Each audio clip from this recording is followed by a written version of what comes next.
Hello, everybody. We are going to be talking today about the income producing activities in your business.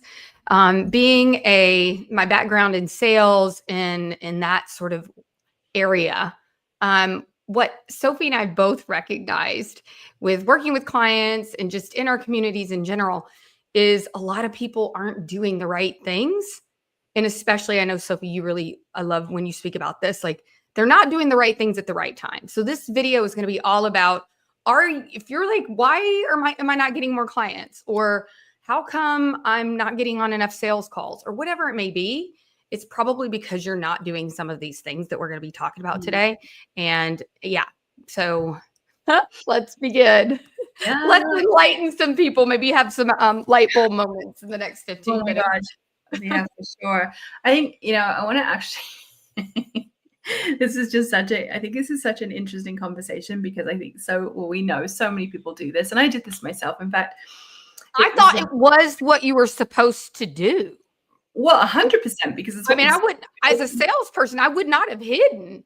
I just didn't know. No. Anyway. So let's talk about what some of those things are, right? We know what we're talking about. But if you're somebody who's like, if you're an online coach or if you've got an online business or you're, wanting to market online to bring people through into your sales system and into your programs, then what are you actually doing to get them there? Like, what are you doing to make the sale and to sign people on and to get people into your programs? And what Jana and I find is that the vast majority of people, at least the people come into our world, are doing a lot of work for not a lot of return. So it looks like, you're doing the content, you're pushing out lots of content, you're working all the different strategies, you're taking all of the programs.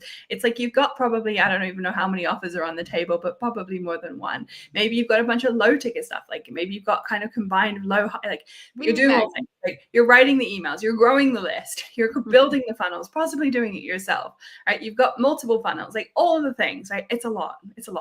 And when Jana and I first met, one of the things, this is what Jana was doing.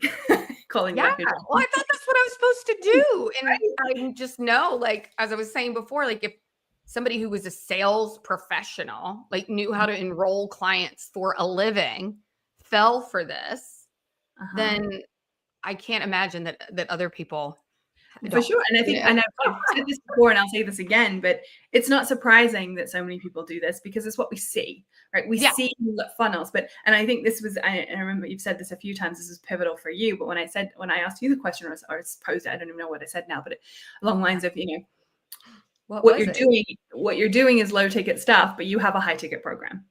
Right? So there's a mismatch. And so what a lot of people are doing is they're creating these low ticket systems, but they're not actually creating them for low ticket. They're creating them for high ticket, hoping that they'll convert, and they're different.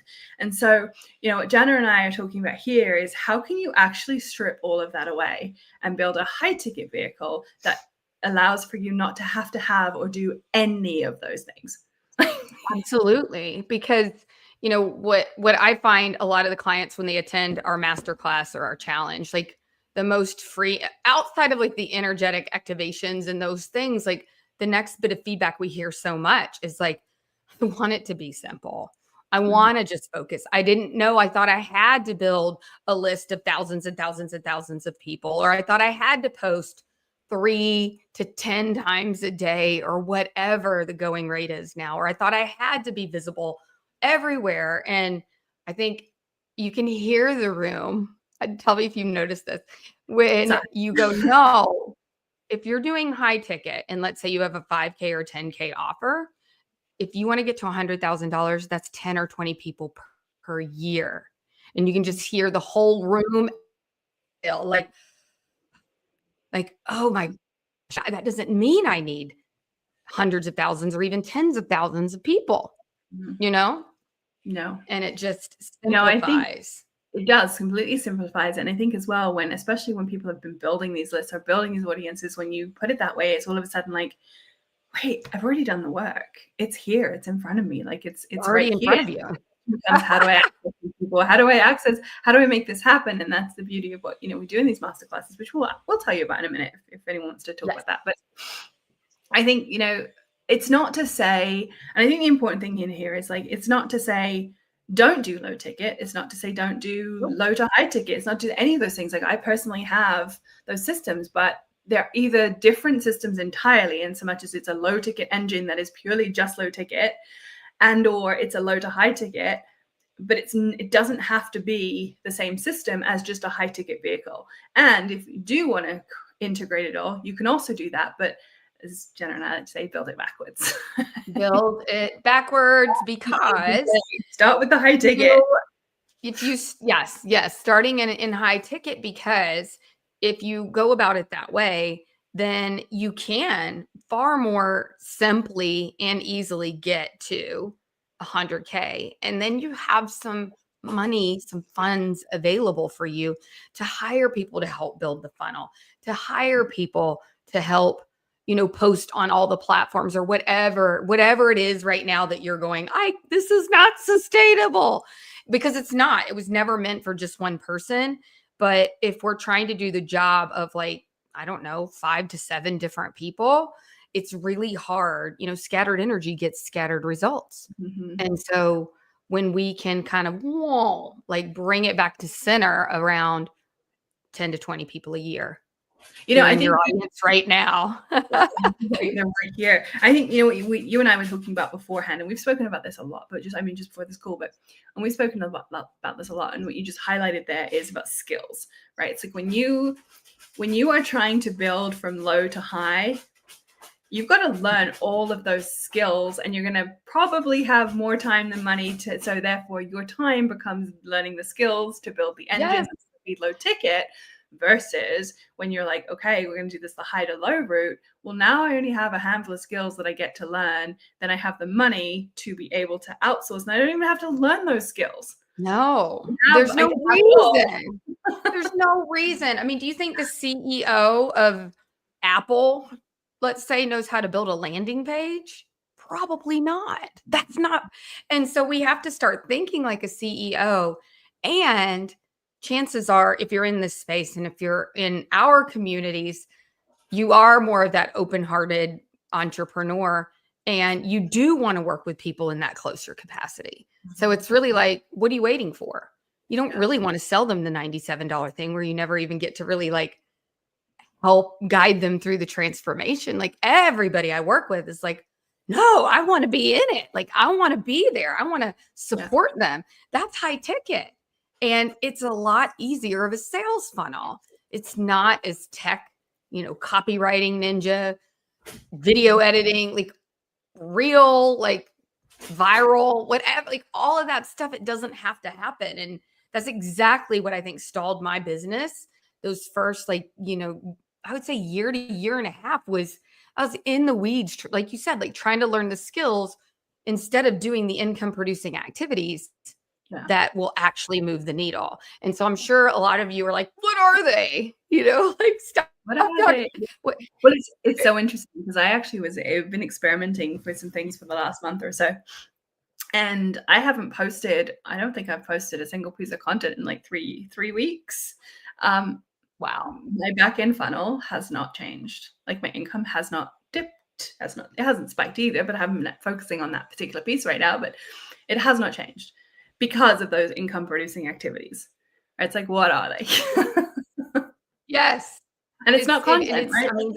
The content isn't a marketer that can't produce leads, that can't produce clients. It can absolutely be an income producing activity if it's set up in the right funnel. And you know what you're doing.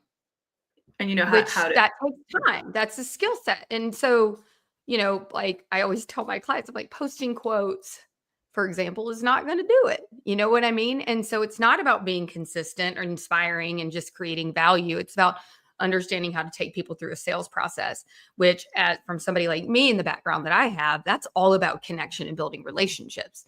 Now, before your brain goes, I'm not cold DMing, don't worry, we're not suggesting that. But we are suggesting learning how to network and build relationships. And, there's all sorts of different ways to do that. What do you find, Sophie, some of your most effective ways to bridge that gap and build those relationships without cold DMing everybody? Oh my gosh, there's, I think there's so many ways, but I like to look at this as it's a sort of a twofold thing, right? It's like on the one hand, I think the biggest first question is, do you have the capacity to actually hold the people that you're calling in? And the answer, for a lot of people, as Jana and I know, is no. This is simple no. Right. So a lot of what we find is people will generate leads or think they need more leads, and they're generating, and they're nurturing all these relationships. But when it gets to the actual part of the sale and actually bringing the money through of what they're, the clients, it's like, what are you bringing them into? Do you have the capacity to hold it? And sometimes the answer can also look like, well, I thought I wanted hundreds of clients, and actually I can only hold like 5 per month. Okay. Right. So let's look at there, right? It's like, if you're, for example, this is how this can sometimes look misaligned, right? It's like, okay, you're having all these conversations, like you're nurturing conversations. Maybe you're, just to answer your question, maybe you're chatting in the comments on Facebook groups, or maybe you are, going to networking events, you're having coffee chats, you're even going to in-person events. Maybe you are building a list. Maybe you've got a lead magnet that's working really well and your list is growing. You've got leads, you've got people. But then you're like, oh, but wait, actually my $97 program that I'm charging is really time intensive, and I'm running these calls for, 200, 300 bucks or whatever, and I can only actually hold 5 people. And yet I've got all these leads that I'm not serving.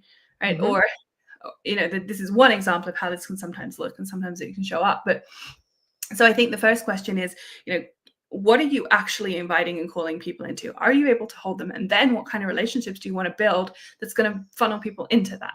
So maybe that looks like, if you're like, okay, I have this high ticket container now, right, that can hold multiple people, some people, one person, whatever. Well, now you know what you're doing.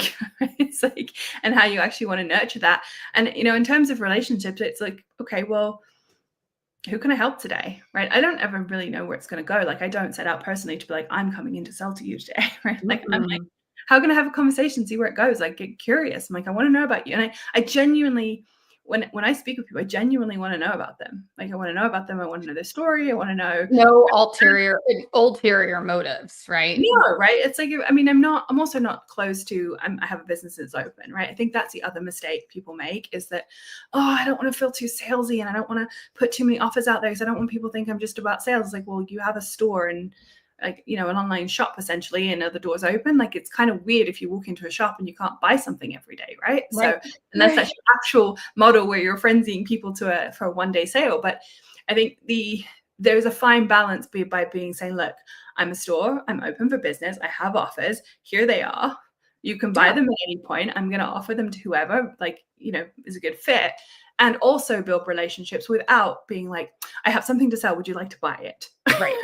Right. And I think that is really it. It's the intention and how you go about building those relationships, whether it's in networking. I prefer, meeting people in those sorts of, and you have to know like what your strengths are, and for me, I love that. Like, I love meeting new people. I love serving in these communities, and, it starts to happen more naturally, but it's never like, how can I get them to buy my thing? And that's where people go wrong, is, they're constantly in that energy. But you can launch, if you're not in that energy and you're like, I'm open for business, and what you have changes lives, it comes across so different. I mean, energy and that intention is everything. Like, I've never had anybody accuse me of being too salesy or any of that kind of stuff. And I put out my masterclass offer quite a bit, for what we're going to be doing next week. And it's not because, and what am I trying to say? It's all about your intention. And it's like, if you have something that helps people, like, don't make your fear bigger than your mission. Yeah. Because they want it. I think it's about intentional relationships too, right? And I don't mean intentional in terms of, I'm going to come in and shimmy into your world and have a relationship because I want you to buy from me. I don't like that either. People can feel that, but it's about, when I say intentional relationships, like, I know the types of people that I want to have relationships with, right? Like, it's like, I don't personally, it's like, if I can feel someone's in victim mode, or there's someone who's like blaming or shaming or judge, like, I was like, no, I'm like, that's not who I'm here for.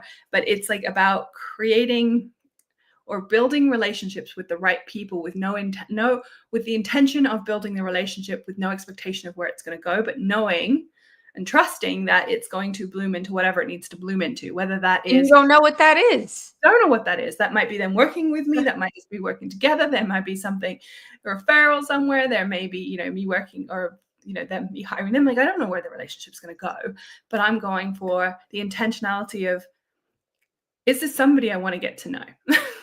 Is this somebody that I might want to work with, you know, in some way, shape, or form? And then we see what transpires. Right? And more often, you know, very often, more often than not, when those, you know, come in those intentions, those relationships do blossom into some kind of a working relationship, and often they do end up hiring.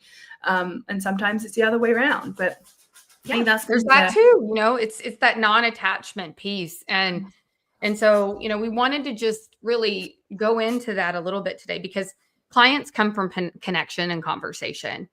They can come from content, but that's a long game. And the ones that you're seeing playing that well have developed a skill set over time. And so, you know, what we would like to offer you and what we're going to be doing next week is taking you all through this simple sales process that we're talking about right now. And, all beginning with looking at your offer, and then your ability to communicate about it. Because even if we go into these rooms and these spaces, if we don't know how to properly communicate and speak our ideal client's language, we could be building relationships for days. And I know we've all done this. For like, I still have no idea what that person does. And it's like, so we got to get some things like dialed in, and then it makes all of these income producing activities far more effective. And then, of course, not to mention, like, okay, how do I get them to the sales call?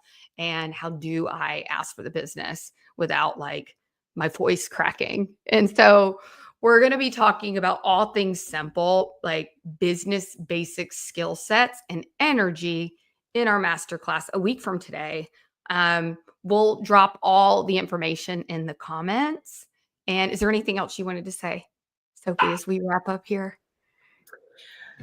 What do I want to say? I think that, and I said this yesterday, but I think that I just want to share that, the way that Jenna and I run masterclasses feels different. Like, that's what we hear over and over and over. It feels different. Not even does it different. It just feels different, because what we really bring to these masterclasses and what we really aim is to create these safe spaces where, we can really kind of see and help you see where your leaks are in your system, so that we can kind of together start to rebuild those pieces to say, okay, well, what is it, so this specific masterclass, we're obviously going to be talking about, offer creation and things, and that high ticket engine. How do you actually build a high ticket engine that, gives you that relief from all of those strategies and, shiny object syndrome and chasing all of those skill sets and thinking you have to, be the world's best, everything. So. Yes. Right. We are all about simplifying to amplify. So if this is speaking to you, please join us, and hopefully we will see you next week. So thanks for watching. Bye for now.